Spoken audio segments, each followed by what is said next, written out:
So just try to quiet your mind by watching the breath for a few moments.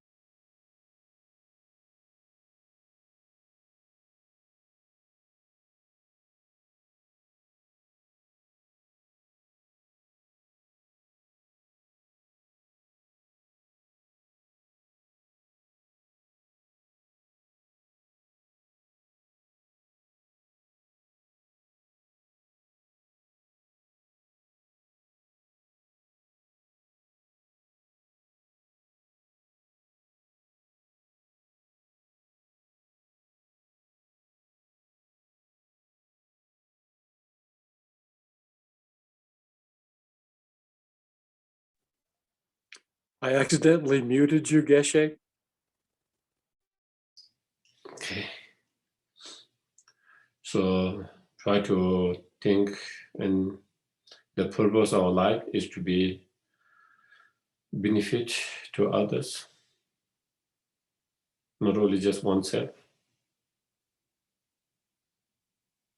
and not only others, all sentient beings, as much as we can.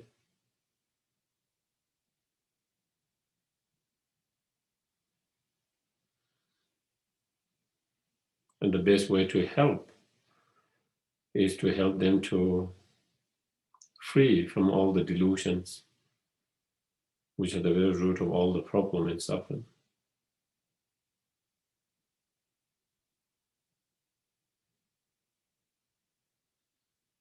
And in order to help them to free from all the delusion, all the obscurations,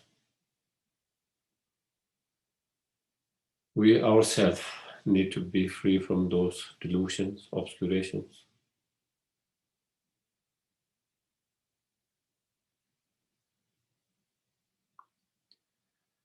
By achieving fully enlightened state.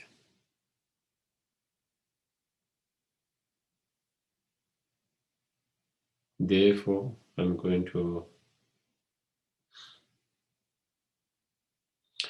attain fully enlightened state as quick as possible.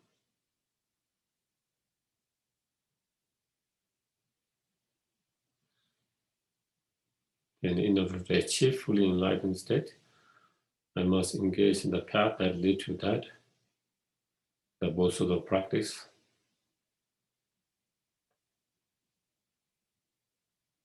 possesses perfections, and by cultivating loving kindness, compassion, bodhicitta mind.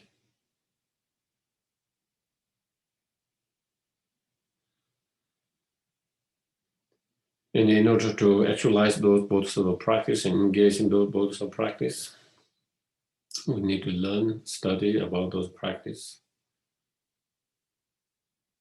be reminded of those practices, trying to imprint on those teachings in our mind. For that very reason, I'm going to listen, reflect, contemplate.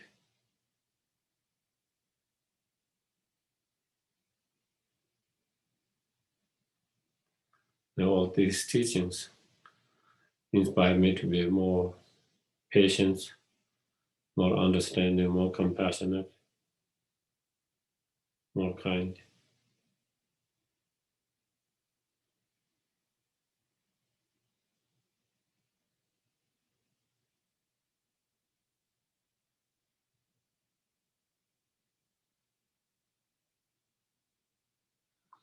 Okay.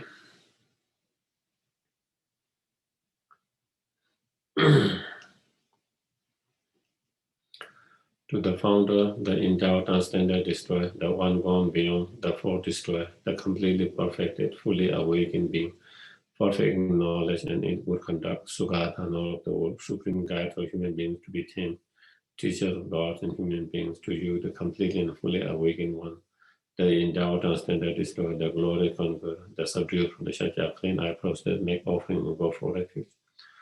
To the founder, the endowed and standard destroyer, the one gone beyond, the four destroyer, the completely perfect, fully awakened being, perfect in knowledge and in good conduct, Sugata, Lord of the world, supreme guide of human beings to be tamed, teacher of God and human beings, to you, the completely and fully awakened one, the endowed and standard destroyer, the glorious conqueror, the subduer from the Shakya, clean, I prostrate, make offering, and go for it.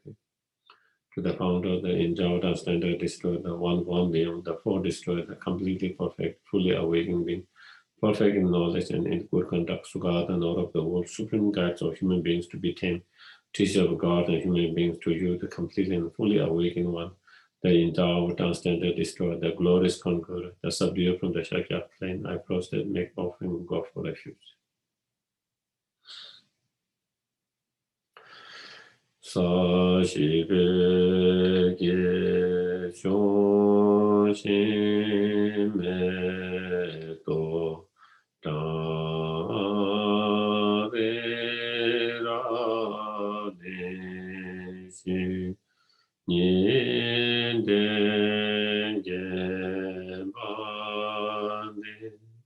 상계시도 미대우와이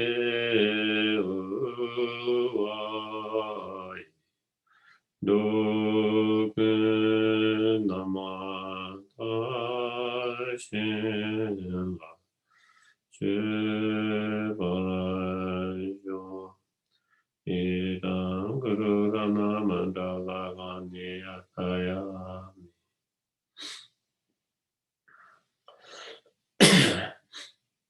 I go for refuge until I am enlightened to the Buddha, the Dharma, and the Supreme Assembly. By the merits I create relation to the Dharma, may I become a Buddha in order to benefit all sentient beings. Sangye chodan sangye sonam ma changye badu dane gyam. Nage chosheki be sonam ge dola penje sangye dola. Sangye chodan sangye sonam ma changye badu dane. Nage chosheki be sonam ge.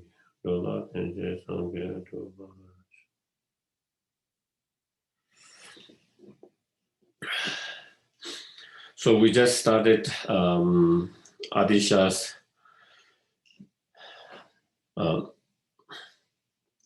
length to the Enlightenment last week. And again, just to he started with explaining there are three types of Dharma practitioners,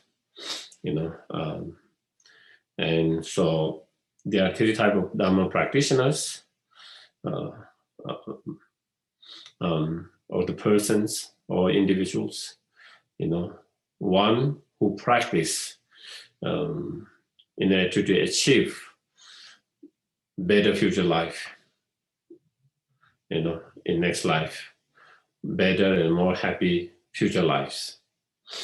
And so motivations is to have better future life, more happiness and better future life.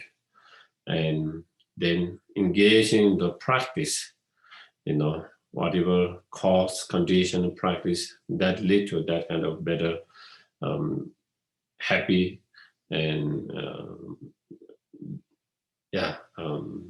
future happiness. And then those Dharma practitioners who go beyond that, they are not concerned with just a better future life and more happiness future life, but in order to achieve total freedom and liberations from the whole samsara itself and the cause of the samsara. And then in order to achieve that, then they rely on the practice and the cause and the virtues that lead to that. And then there are practitioners who are not only concerned, they are not concerned with their own individual freedom and liberation from their individual suffering and the samsara, but who are, out of great compassion for all sentient beings, by seeing the suffering and pain of all sentient beings, and not being able to bear the suffering and pain of other sentient beings, and out of that great compassion, who inspired to liberate and free all sentient beings from all their suffering and cause of suffering, and they engage into the practice, Dharma practice, in order to achieve that goal. And that is one Dharma practitioner. So, the first one is the Dharma practitioner, a person or individual of initial capacity, mental capacity.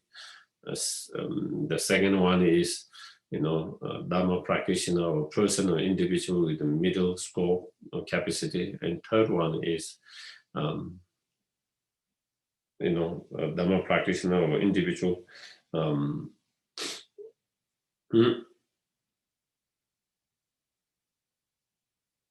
a person that is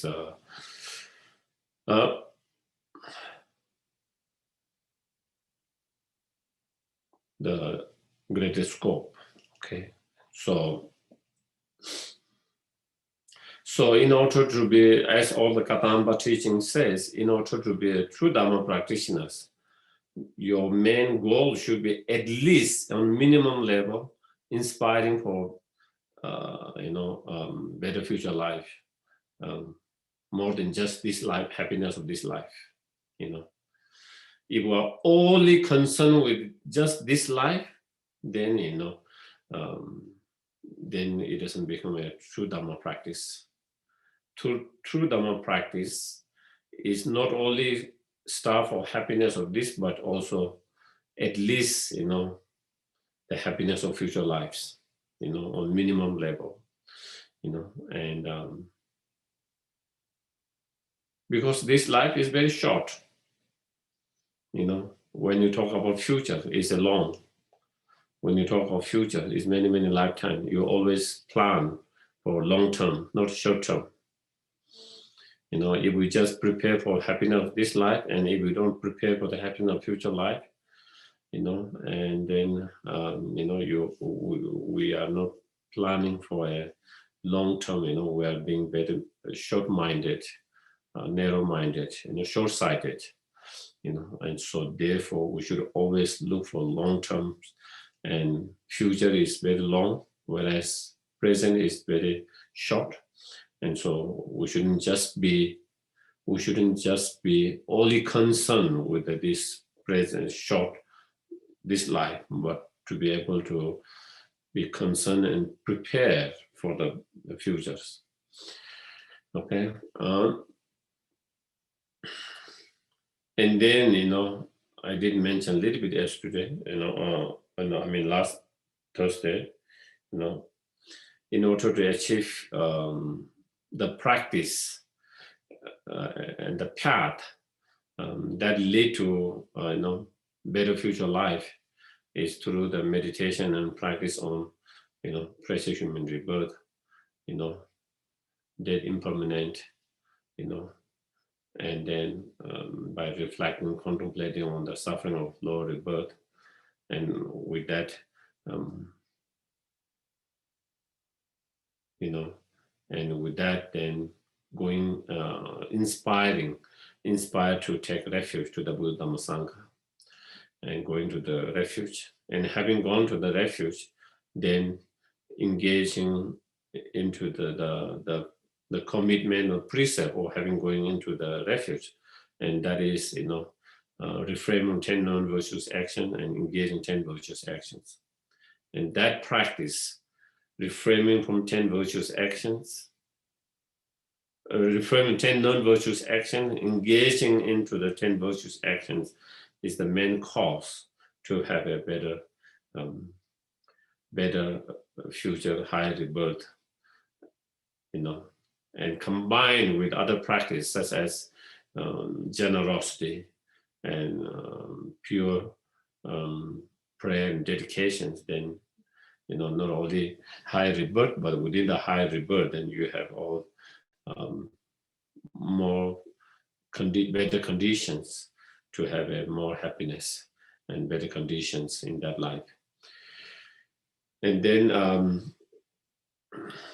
in terms of achieving not only the better future life, but total freedom and liberation from the samsara and all the suffering and the cause of suffering, then the path, the practice, the method is engaged into the three higher training,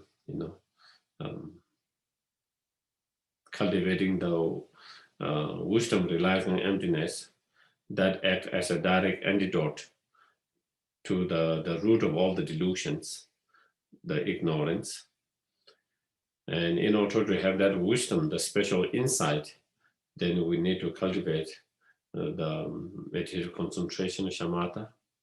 And in order to cultivate the shamatha meditative concentrations, then we need to have a good foundation, rely on good foundation or moral discipline. So then through those three training, the practice of three higher training, the higher training of moral discipline, meditative concentration, and special insight wisdom, through those three practice, then one is able to free from all the delusions. And having free from all the delusion, then one is able to free from all the suffering that arises due to the delusions. And one is able to free from the samsara. And so that is the practice of small, middle scope. The previous mentioned practice are the practice of small scope, and this is the practice of middle scope. Okay. So I guess that is more or less, I think that is we finished, I think, after verse number 4 last week, yeah, if I'm correct. And I think maybe we might be on verse number, yeah, I think maybe on the 5, verse number 5. So that is the great scope, Those who through their personal experience, suffering, truly want to end, complete all the suffering of others are the person of supreme capacity, great or supreme capacity. So,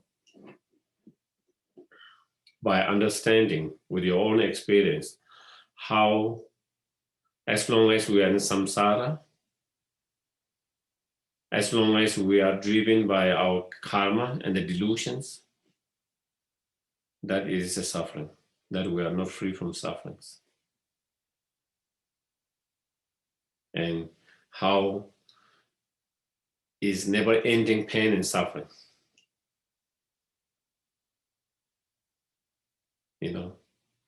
It's just like what we see in the world now, problem never finish. It become very kind of tiring. You think maybe we learn from something, we will not repeat it, and we keep on seeing that coming again and again. Similar or same problem arising again and again. So that even in our life, same things, problem never end, suffering never end, problem never ends, suffering never end, because we haven't get rid of our karma, contaminated karma, the cause of all these sufferings. And we are unable to get rid of those contaminated karma because we have not been able to get rid of the delusions. As long as we have delusions, we continue to create the karma. As long as we create the karma, we continue to be in samsara. As long as we are in samsara, we continue to experience suffering. So first we have to understand that. Why am I suffering? Why is suffering never ending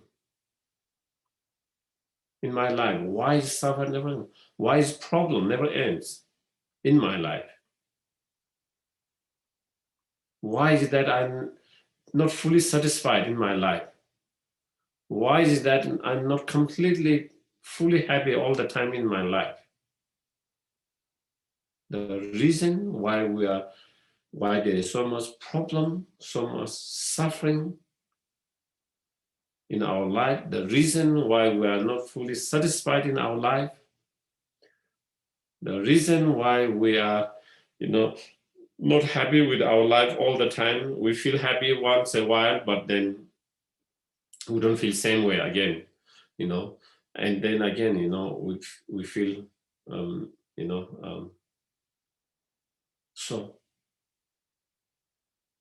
never feeling satisfied fully and never feeling happy fully. Why? Because of the delusions. Because of the delusions, the karma and the delusions. So once we understand that with our own experience, with our own life experience, then it becomes very personal. It becomes very personal. You understand that from your own direct personal experiences. And once you experience that with your direct experience, then, as it says, those through their own personal suffering truly want to completely all suffering of others, end. So then then when you rely on others, then you understand, oh, I'm the not only one. I'm the not only one. All sentient beings who are in samsara are just like myself going through that suffering, pain. Also, every sentient being that is in samsara, every sentient being in samsara are experiencing one problem, another problems. Never ending problem. There's no end to their problem. There's never end to sufferings. They experience one form of suffering or another form of suffering all the time. And they're not fully satisfied. They're never fully happy. Just like ourselves. And just like ours, the reason why they are in that state is because they are in samsara, and that is because their existence, their life is driven by karma and the delusions. And in the end, because they have the delusions. Due to the delusions, then they are create karma, and then in samsara, and then they experience. So then, you started to feel the pain of others. You started to understand the suffering and pain of others because you yourself is experiencing that. You understand you yourself. So you can relate their pain and suffering easily. You can relate their pain and suffering easily, and then you can feel their pain and suffering easily. And then that when you feel their pain and suffering as unbearable, as a miserable, then you cultivate the wish to loving kindness, compassion, the wish to free them from suffering and cause of suffering, and the wish to lead them to the happiness, true happiness and cause of happiness. And so through that loving kindness and compassion, driven by that loving kindness and compassion, then you generate the bodhicitta mind, you generate the bodhicitta mind, in order to liberate them from all their suffering and cause of suffering, wanting and wishing or aspiring to achieve fully enlightened state. And so the person who aspires for that is the person, individual is the supreme capacity or the great capacity, the practitioner, the person, the individual. So that is the most supreme practitioners. That is the highest practitioners, because they have such a broad mind, who doesn't only think of themselves or just their families or just their friend,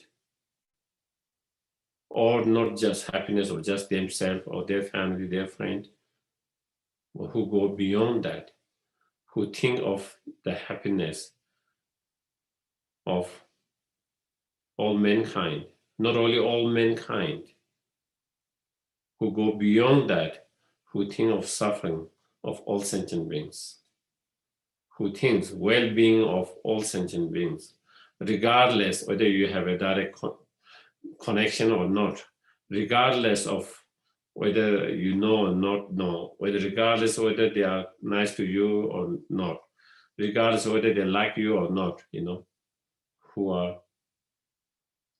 are concerned for the well-being of all sentient beings, who try and who works in order to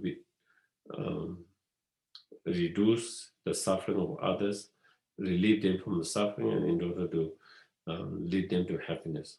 And so therefore that is the most supreme capacity practitioner, and that's the supreme practitioner, the practitioner of supreme capacity or great capacity. So having that, then here,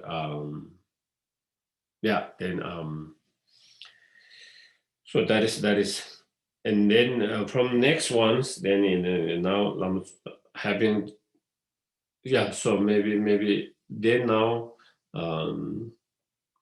Adisha is going to discuss more on the practice of supreme capacity or great capacity. Okay, so he's going to discuss more on that, and within that, then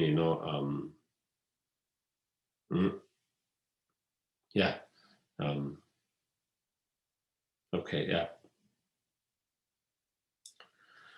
For those, so that is verse number 6. For those excellent living beings who desire supreme enlightenment. So he's saying, for those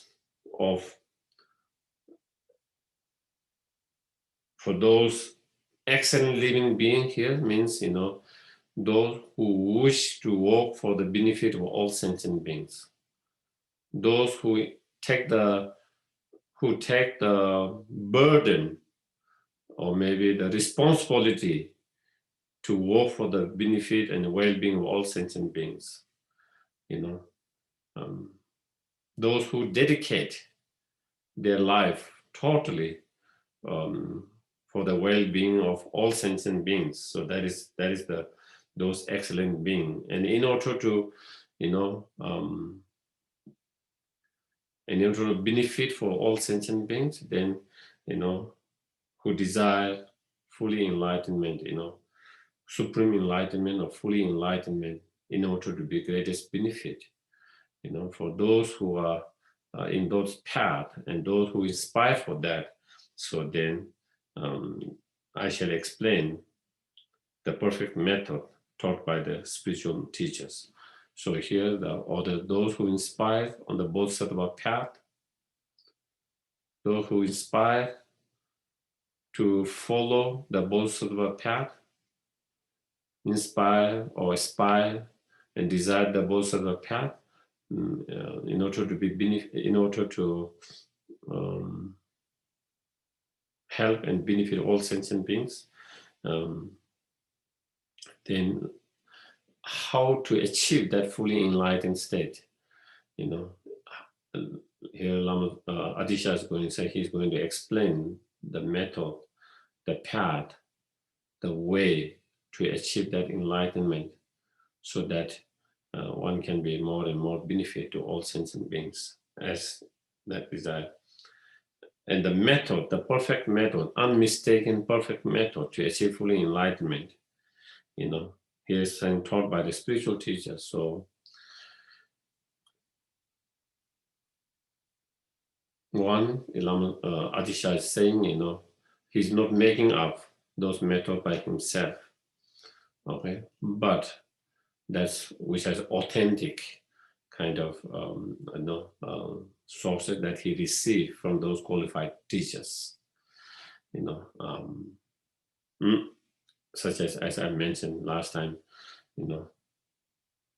Adisha has 154 gurus and teachers, and among that, one of them is that the teachers that from Indonesia now, from where he received all the Bodhicitta teachings, So it's basically saying all the teaching that he received from all his teachers, in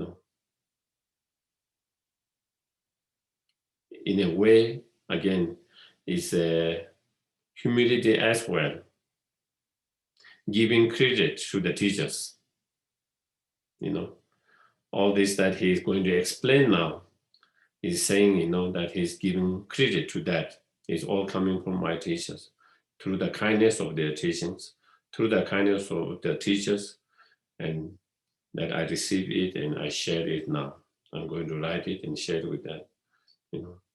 Secondly, it also explains, how teachers is so important. The importance of the teachers, the importance of the gurus. Especially in our spiritual path. If we wish to, make a progress on the path, not just to collect intellectual informations. Of course, just to collect intellectual informations, maybe teachers might not be as important. You can learn from books, YouTube, all kind of things. But if you want to really cultivate the realizations, not just the intellectual understanding, but really experiential understanding through practice, in experiential understanding, realization, then having and relying on the spiritual masters or the guru is important. So to spiritual teacher or spiritual master or the guru. So that is the way to emphasize the importance of the spiritual teacher or master. So that is where Adisha mentioned here, taught by the spiritual teachers. So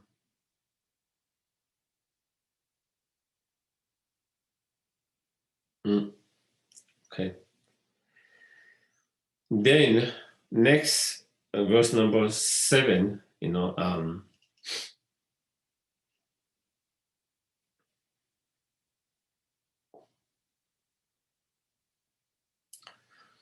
so in terms of engaging into the Bodhisattva path, then cultivating the Bodhicitta mind, and then having cultivated the Bodhicitta mind, engaging into the accumulation, engaging into accumulation of two collections, or engage two collections, the collection of merit and the collection of the wisdom.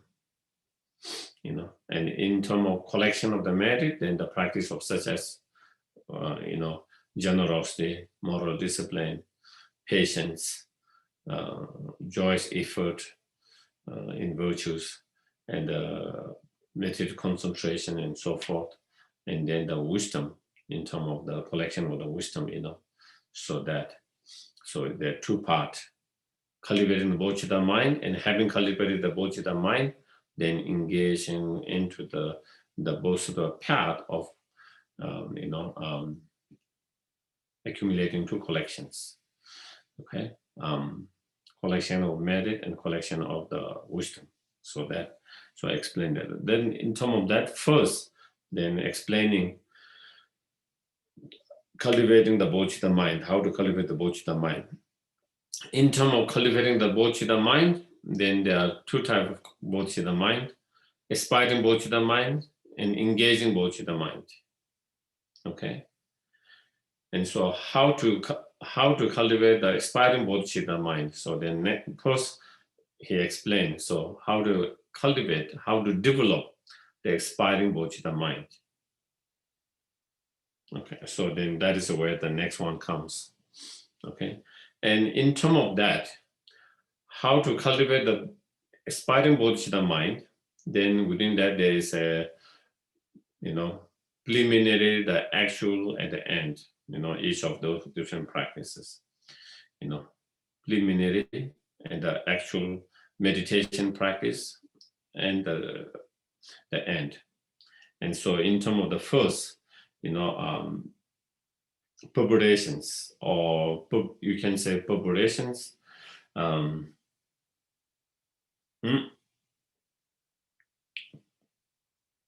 preparations or preliminary practices.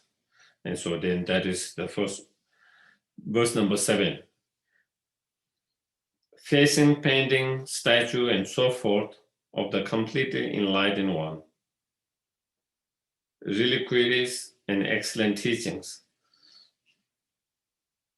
So here what it means is, as preparations, when we try to cultivate and meditate the aspiring bodhisattva mind, set up an altar if possible, on the altar, on the high altar, then you set up, either the statues or either tangas, paintings, or pictures of the Buddha, you have something, and then stupa that represents the Buddha's enlightened mind, and the Dharma book that represents the Dharma, okay?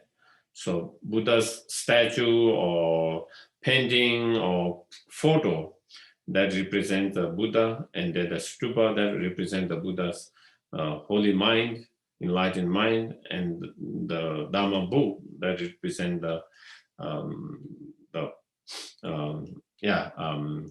holy Dharma of cessation and the path. So you set up that. Once you have set up that, then try to make offerings. So in terms of the offerings, then we can set up water offerings, light, incense, fruit, food, you can make offering of music and so forth, whatever offering that you can make, so, and flowers, so whatever you have, whatever you can, whatever you have, whatever you are able to do, make those offerings. And then,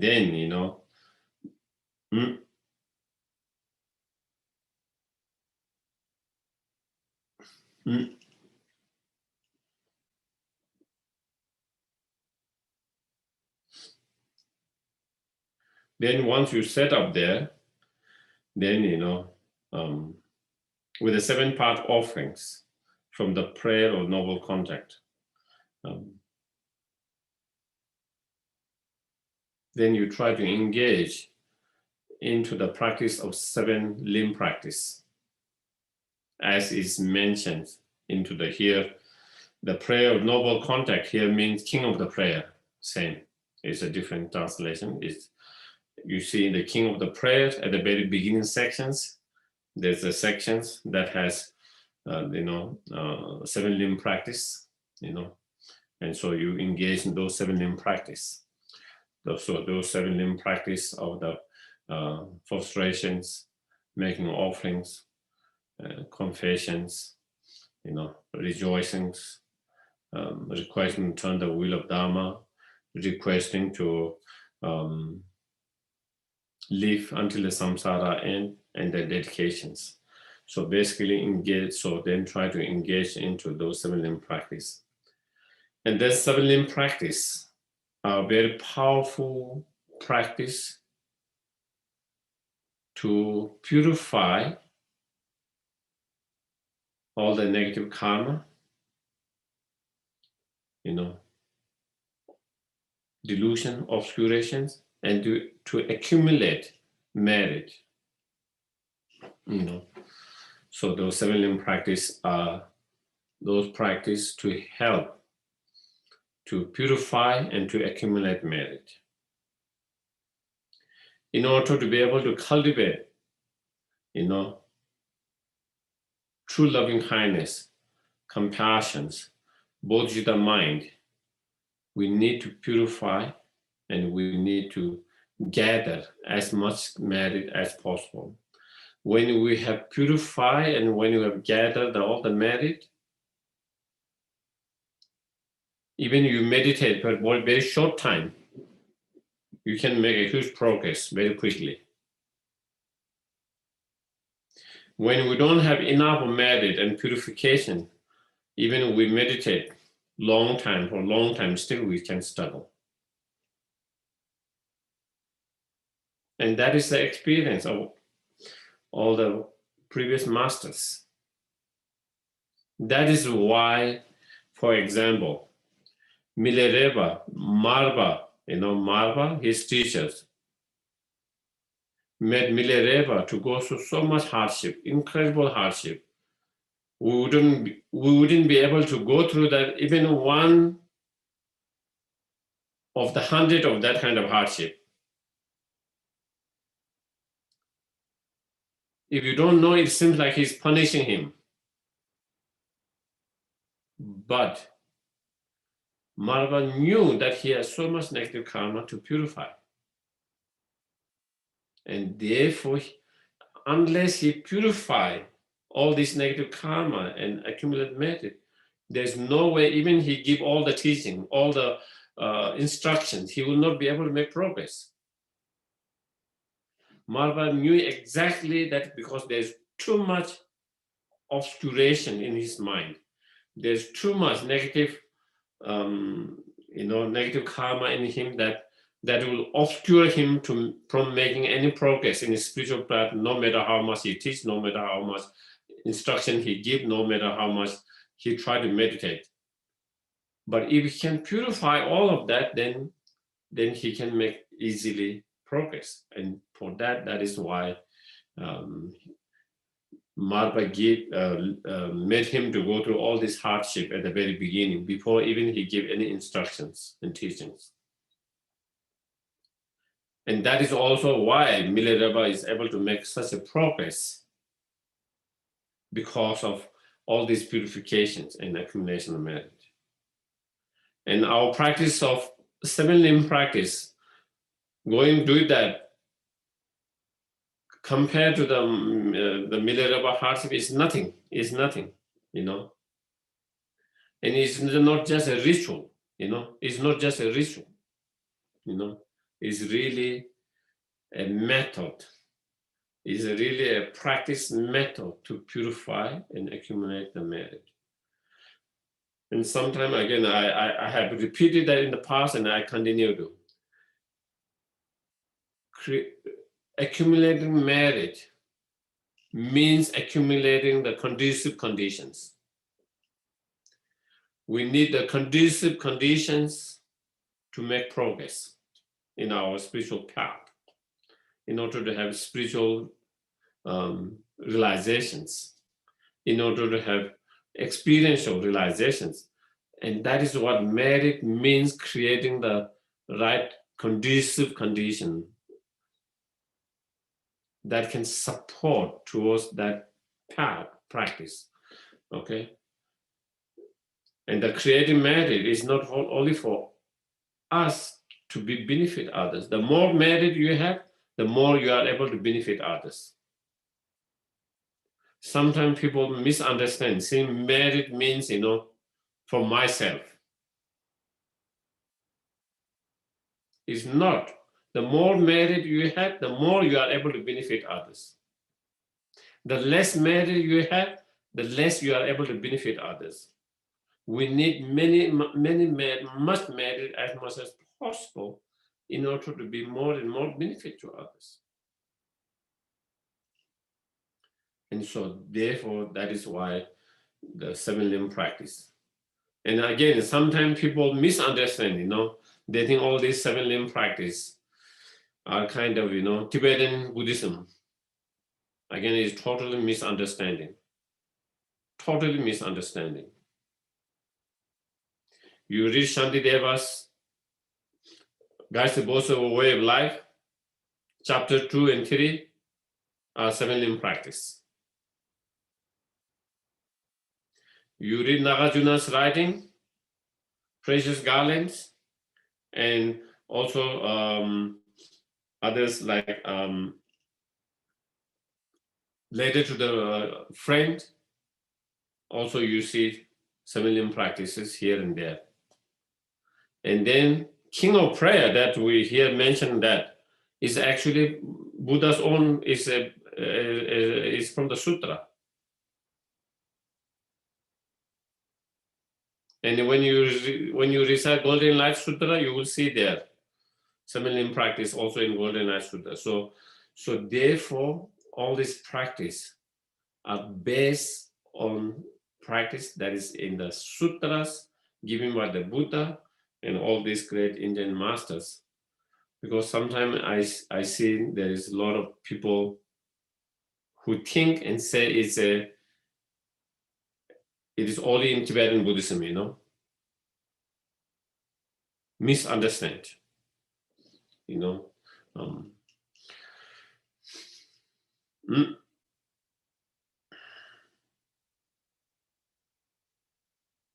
Even in Adisha's case, he's a great Indian master, There's a story, like even when he was very old, and so some of his disciples told him, later when he was old, they can do the waterfall for him. He doesn't have to do, he can just rest.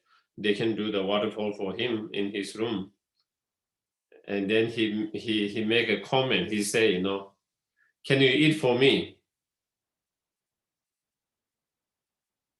Can you eat for me? It's meaning by you eating, will my starvations will I not be hungry, So therefore, just as in order to clear my hunger, I have to eat, I also need to create merit myself. So therefore, let me do myself. That is what he's saying, because I need to create merit myself. So such is the importance of that. Also, I think I've mentioned in the past as well, Lama Tsongkhapa,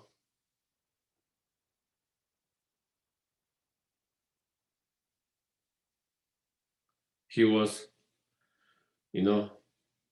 one of the greatest scholars, even early, in the midst of his life, a lot of students, disciples, and he meditated, he reflected, contemplated, meditated, but still he struggled to make progress in his spiritual path. He still had the struggle to make a real spiritual progress, in terms of realizations. And when he asked that, then then he was giving advice by Manjushri to leave everything behind from teachings, thousands of the disciples and the monks, and from all other things, go and do those purification, accumulation, and merit. Told him to continue to study, go for a retreat, totally dedicating, studying, meditating, and then doing purification, accumulation, and merit. And that is when he left, and he did. And then that is when, after having combined by following the Manjushri advice, combining the practice of purification, accumulation of merit, and through the Guru Yoga, receiving the blessing, and then continue to meditate and reflect, and then that is where finally he have the true realizations. So if those great masters, if they have to rely on purification and accumulation to make a huge progress, of course we also need to rely on that. Even now, His Holiness continue to do those practice. Probably some of you might have seen Lama Sopa Rinpoche, when he first had stopped. I mean, you just see, you get tired, him trying to prostrate, Do you get it? Because so much struggles to go and bend and to trying to get up because of his, he's still there, but of course it's a little bit less struggle than, but at the very beginning. And you wonder why he need to do that. Such a great teachers. But because they understand how crucial, how important it is, all these 7 limb practices, purification, accumulation, and merit. It is not only about just meditating. You have to combine everything. It's like, holistic approach. You have to have all these together. When all these come together, then you are able to make progress. And so therefore, as a part of that preparation, accumulation, merit, and purification, then the practice of 7 limb. So that's here, Adisha describing the 7 limb practices. That as a preparation, before you actually really engage and meditate on and trying to cultivate the aspiring bodhicitta mind. So if you read all the Lamrim, whether all the Lamrim, especially if you read the Liberation in the Palm, the first half page is on those 6 books. The first half, almost half of that is on purification, accumulation, and merit. The 6 preparations. Practices. So that is also here. So same thing here. As a preparation, before that, we need to that. So creating the right conditions. And when you have all these conditions, then when you meditate on Lamrim, then it becomes much more easy to have the realizations. Whether you are doing Lamrim or whether you want to practice any kind of higher tantric practice, whatever, you still need all this purification and accumulation merit and as a preparations. So that is so that is that 7-part offering. That is what it means here. Okay, 7 limb practice. That normally that is the normal kind of the translation we use most times. 7 limb practices. And from the prayer of noble contact, it's just it's the same. It's king of the prayer, and at the king of the prayer at the very beginning there is those 7 limb practice. So.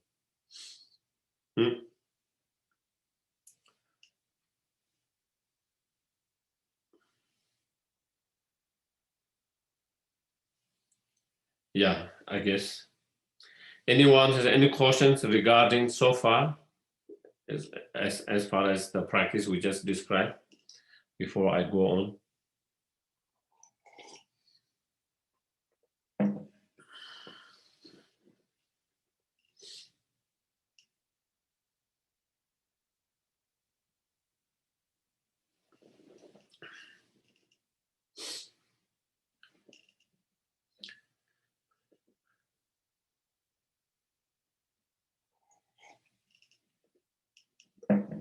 If not, then we continue. So that is the preparations, and then the actual practice. And within the actual practice, then there is, within the actual practice, then there is going for refuge and then generating bodhicitta mind.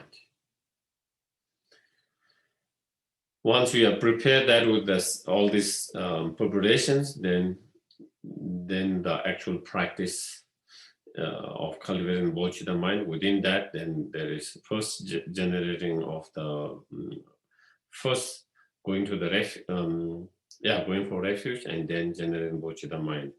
So in terms of going for the refuge, then that is where with the thought never to turn back till you gain ultimate enlightenment.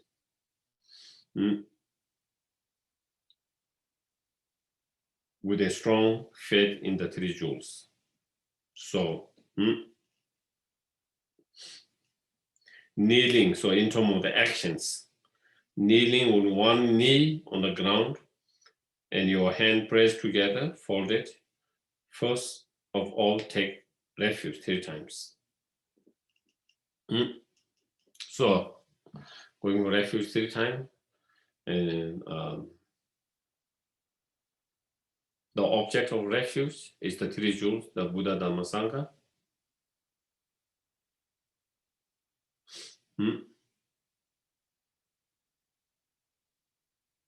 And then, how long do we take refuge of Buddha, Dhamma, Sangha? Till from now until we achieve enlightenment. From now until we achieve enlightenment, and with a thought not to turn back until we achieve enlightenment. From now on, until we achieve enlightenment, until then going to refuge to the Buddha, Dhamma, Sangha. So with that thought,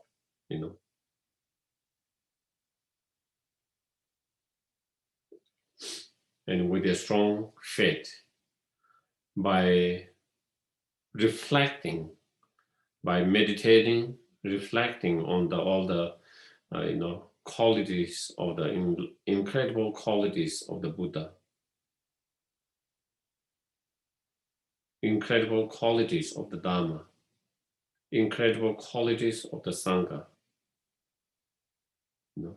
Through that, by seeing the Buddha as a doctor, by seeing the Dharma as a medicine,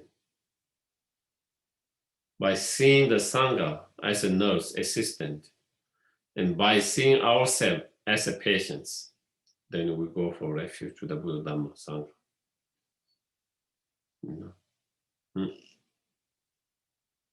Just as in order to cure of our sickness, by relying on the doctor and the assistants, nurse, then we take the medications, the treatment, and then we cure from that. In the same way, by relying on the help and support and the guidance and the instructions and the inspirations and the blessings of the Buddha and Sangha, then we try to actualize the Dharma within ourselves. And having actualized Dharma within ourselves, then we cure of the internal illness of the delusions. And having cure of internal illness of the delusion, then we are free from the suffering and cause of suffering, and we are able to free others, help others to cure from their pain and suffering, their own delusions. So then, in terms of the,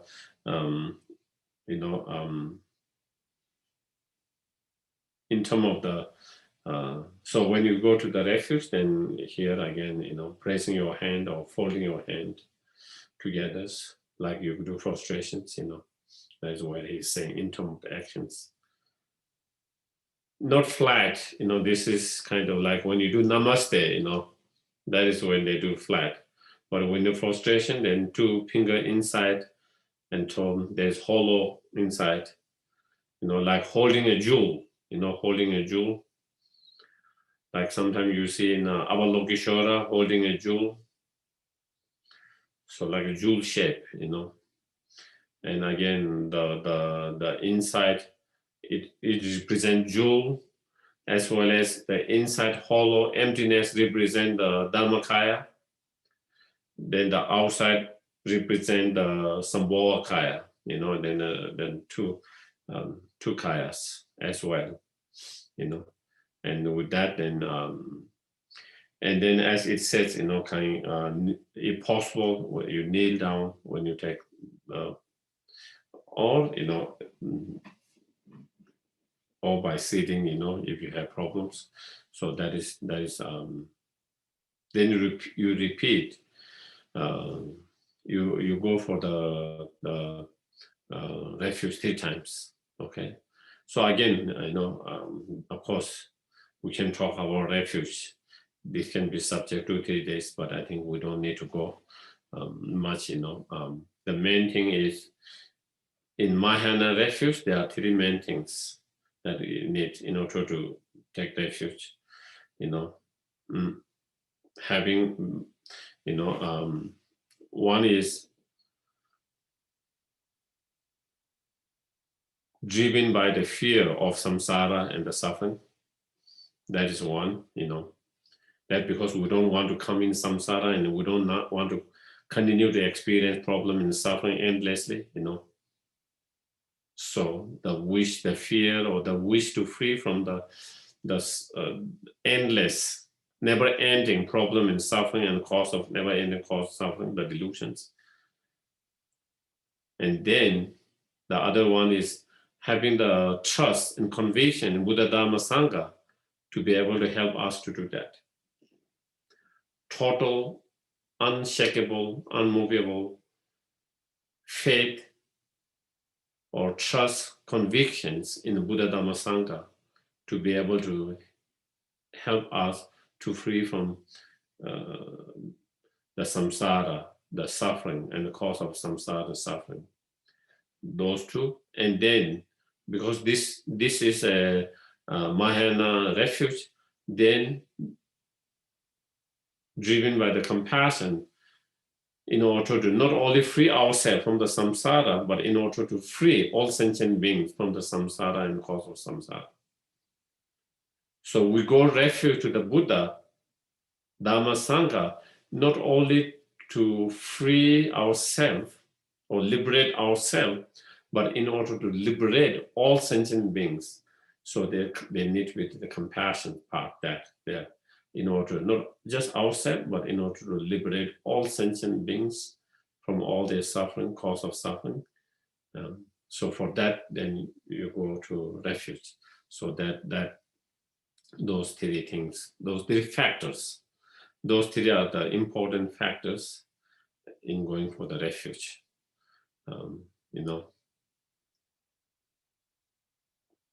So if your fear is sincerely and of the samsara, the fear of the samsara and the suffering and the cause of suffering, the karma and the delusion, if that is sincerely, then your refuge becomes more stronger.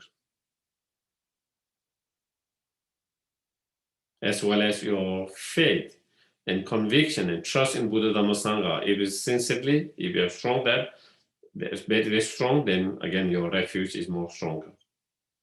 If it's not so strong, then your refuge doesn't become as strong. Because your mind is two-minded. If your mind is two-minded, then your refuge does not become as powerful and strong.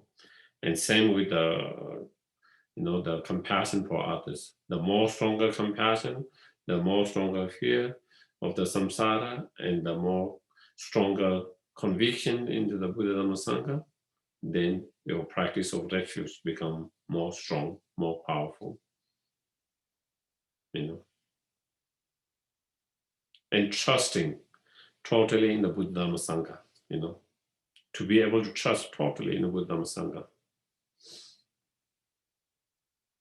Regardless whatever happened in our life, good, bad, easy, difficult, regardless of that, to be able to totally trust in the Buddha Dhamma Sangha, no matter what happens.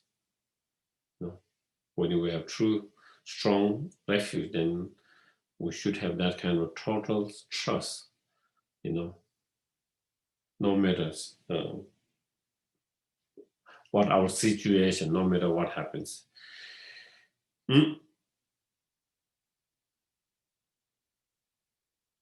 So then that is the refuge. Having taken refuge, then cultivating the bodhicitta mind. Then reflecting, contemplating on meditation on the bodhicitta mind. Okay, so that is where next verse comes.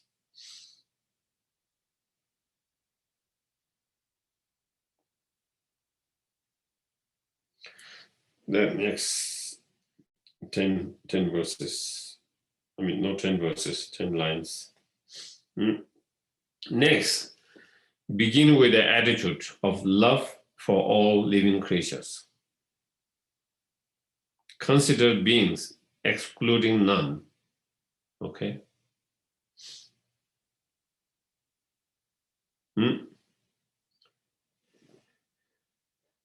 So,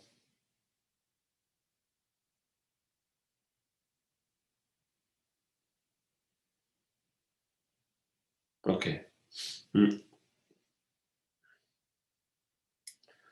Excluding none. So then consider all sentient beings in the samsara, all sentient beings. So suffering in the three bad rebirth. So the sentient beings are three lower rebirth, So contemplate, trying to cultivate the loving kindness by understanding the suffering of three lower rebirth, trying to cultivate loving kindness and compassion to the suffering of all three lower rebirth, the suffering of hell realm beings, the suffering of hungry ghost being, and the suffering of animal realms.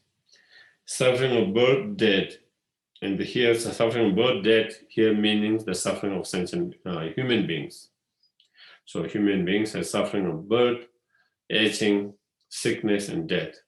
So also by understanding the suffering of human beings, then also try to contemplate the compassionate attitude of wanting to free them from all this suffering of birth, aging, sickness, and death, and cultivating the loving attitude, wanting to lead them to the happiness that's free from all this. And so forth means, the suffering of demigod and God realms, by understanding the suffering of God and demigod and God, and again,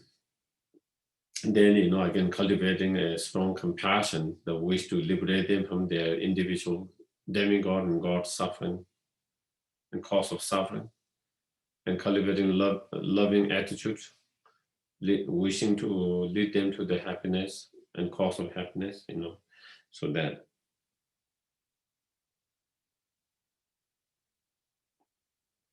So basically, trying to contemplate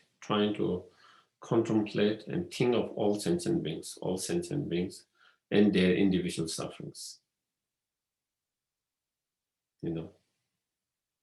So the next one, then since you want to free those beings from suffering or pain, so some of those sentient beings in those 6 realms, some of them are experiencing suffering or pain. And some of them suffering of change. Some of them might not be experiencing pain or suffering of pain, but they are experiencing suffering of change. From suffering and the cause of suffering. And then some of them might not be experiencing suffering of pain and suffering of change. They are experiencing suffering of all pervasive.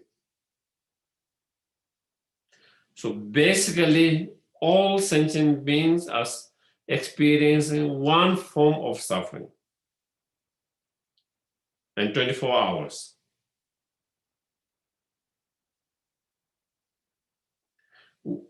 One form of sufferings,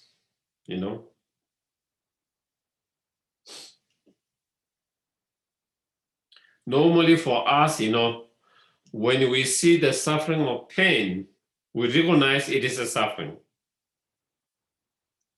And we feel compassion sometimes, not always, but sometimes we feel compassion for them because we recognize they are suffering. Because it's so obvious, because it's suffering of pain. But the problem for us is when we see suffering of change, we don't recognize it's suffering. We don't recognize it as a suffering. So therefore, when someone is not in the suffering, in the state of suffering or pain, but in the suffering of change, we don't recognize it as suffering, then we don't feel like, it doesn't give rise to the compassion. And same with suffering of all pervasive. When someone is experiencing suffering of all pervasive, we don't see and recognize it as suffering. And therefore, again, we don't see that person suffering or that individual. And therefore, we don't have the compassions. We don't feel the compassion for them. And so in order to feel compassion for all sentient beings, then we have to understand all these three types of suffering. As long as they are experiencing any of those sufferings, they are suffering. As long as they have the cause of those suffering, then again they are suffering.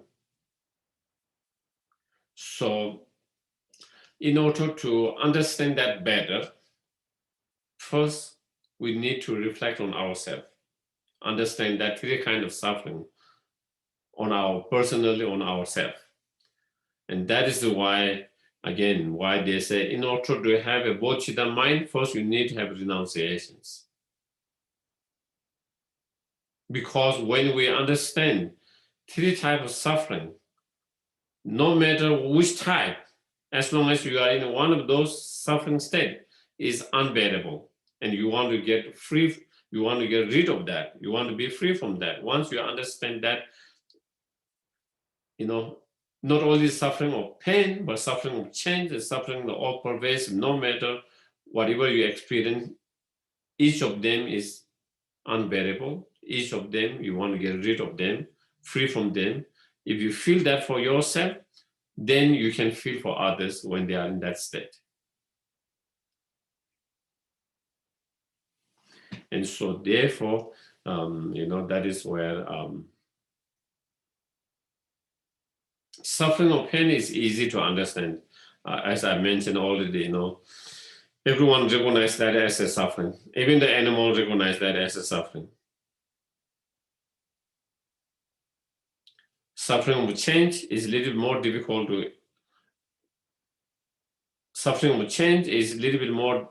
to recognize as a suffering. All kind of different samsaric pleasure we experience in this life. At the very beginning, there's a little bit of kind of pleasant feeling, but at the end, slowly it changed into the suffering. It changed into neutral state. It kind of, you don't have that experience anymore, and then that leads to suffering because you are craving for that experience. And that craving itself is a suffering.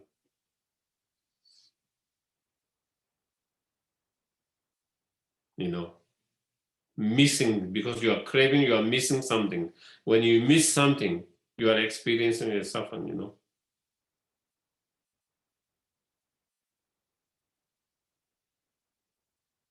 And we miss something, we crave something because it's no more there. That experience no more there. Something you experienced in the past and it's gone now. And you wish that you can repeat that experience. You wish you can have that experience now.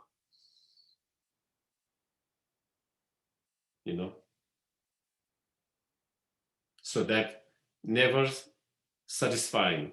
Those samsaric pleasure are never satisfying. It only leads to dissatisfactions. It never leads to full satisfactions. Even if you feel satisfaction, it is only for very short term. It is only for short term, and then it changes. It never lasts.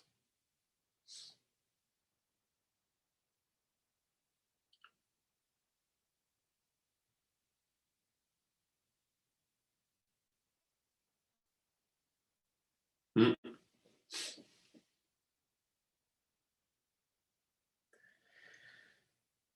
And suffering will change, I mean, we have so much experience,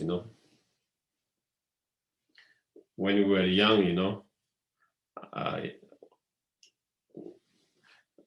we like to play soccer, we like soccer very much. And so sometimes we kind of sneak during the off day and go and play soccer, sometimes it's raining, even in raining, you don't mind, doesn't matter, it's raining, no matter what happens, you play and you play the whole day and you come and at the end, you suffer, you enjoy while you are playing. After that, sometimes your feet is brushed because of some claps, sometimes too much rain and all of that, and then it changes, from enjoying happiness to pain and suffering,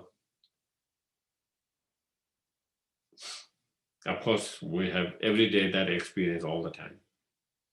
Every day experience that time, Recently, who was that? I was just discussing with someone. Oh yeah, someone someone who was in Hawaii, who went to Hawaii and came and he was saying, first it was so hot outside. Then he got into the plane and he started freezing with the air conditioning, everything's.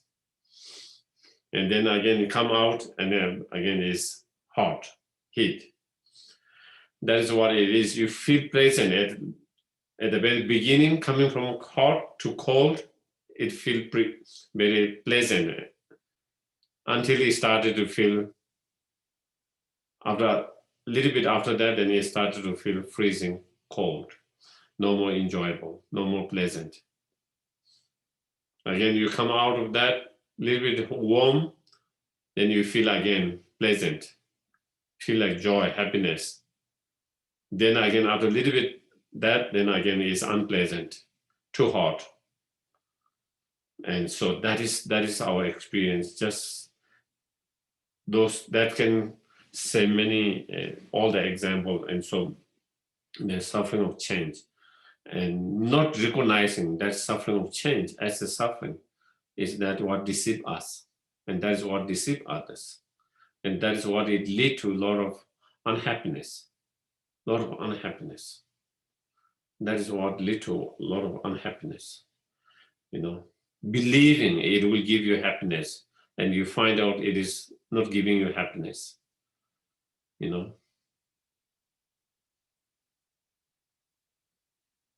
It's like, someone naive, who thinks if you come to United States, you will be so happy. The country of the dream, opportunity. You have all these different titles, and you just have to be in United States and you will be so happy. And then they come here and they find out that is not true.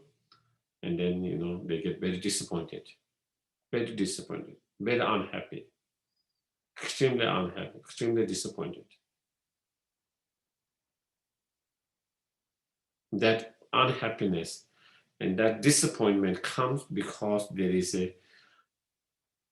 even though that wasn't the case, there's a belief that was the case. You come here, everything will be just fine and happiness.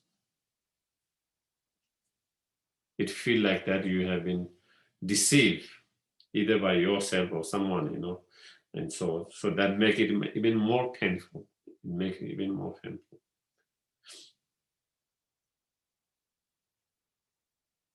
And suffering of all pervasive is because of the suffering of all pervasive. That's why we have suffering of change and suffering of pain, It's the root of other two sufferings. This aggregate itself, which is the result of karma and the delusion, that itself is a suffering.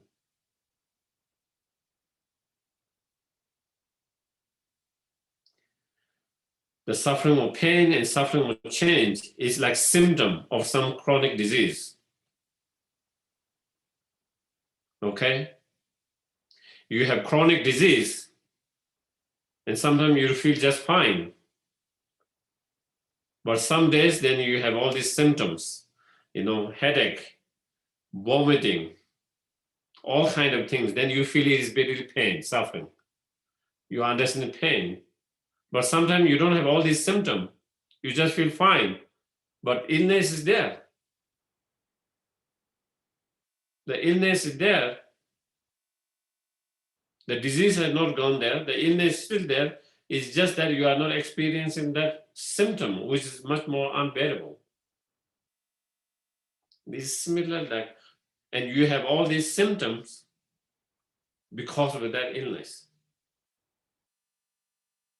Same thing, because of such aggregate as a result of particular karma and the delusions, therefore, that is why we have suffering of change. That is why we have suffering of pain. And they are like a symptom. And even when we don't have suffering of pain and change, still the illness is still there that could produce that symptom anytime.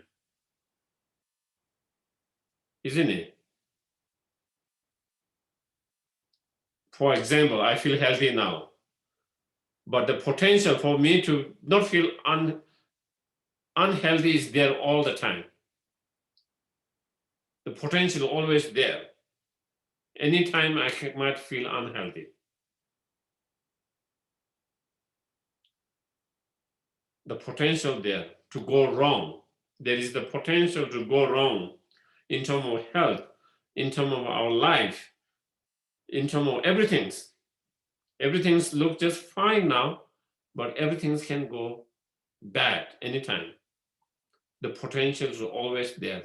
Why? Because of that particular aggregate that is a result of karma and delusion. If you don't have karma and the delusion, then there's no potential to go anything wrong. Are we clear? Then there's no potential to go anything wrong if you don't have that. But as long as we have such aggregate that's a result of karma and delusion, then there is always the potential to go wrong and experience the suffering of change or experience the suffering of pain all the time. And that we have to get rid of that potential, that chronic disease. And that is why it's all pervasive. And that is the worst one. That is the worst one. But we don't recognize that as a suffering. That is the problem. We don't recognize that as a suffering. We don't recognize that as a problem at the moment. Experientially, we don't recognize. And therefore, we don't feel like we need to get rid of that suffering, pain. We always feel like we need to get rid of suffering or pain. Whenever we have suffering or pain, we always find a way to free from that. But when we have suffering of change or suffering of all pervasive, we don't do much to free from that because we don't see it as a problem so much. And so when you don't see it as a problem, when you don't see it as a suffering, then you don't make effort to free from those states. And neither you feel compassion for others who are in those states. You only feel compassion when someone is having a suffering or pain. You don't have compassion when someone is having suffering of change, suffering of all pervasive, because you don't see it as a pain and suffering. And therefore, that is why first we need to reflect on ourselves. And through that, then we cultivate a strong renunciation where you have strong wish to free yourself, not only from the suffering of pain, but also suffering of change and suffering of all pervasive. Strong wish, strong desire to free from all these sufferings. Because no matter which suffering you experience is a suffering, unbearable. From that, then you develop a renunciation, and once you are able to do that, then when you apply or relate with others, then you can feel compassion and loving kindness to all others who are going through any of those different states of suffering. Okay, so that is where it is. Yeah, from the suffering and the cause of suffering, and arose immediately the resolve to attain enlightenment. And then through your understanding, and cultivating by understanding their suffering, then you cultivate a strong wish of compassion to free them from the suffering and cause of suffering. And you develop a strong wish of loving kindness in order to lead them to the true lasting happiness and cause of happiness. And in order to do that, one need to achieve enlightenment, and therefore cultivating a strong wish to achieve enlightenment in order to do that. And so with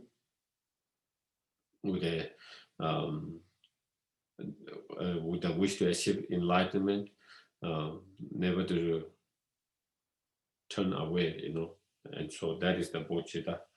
So I think maybe today we will kind of stop it there. Okay. So any questions? If there is any questions, comment, I can take one.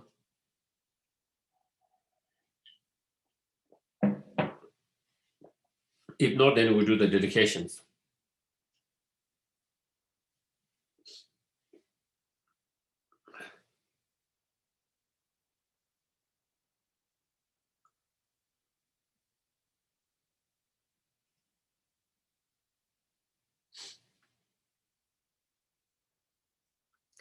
Gewadi nyodo talama sange tu pyone doa chi yama lepa te sala kwe basho chancho semcho rinpo che ma ke pa na ke yo kewa nyamba me ba yang Kong le kong du pe wara shou.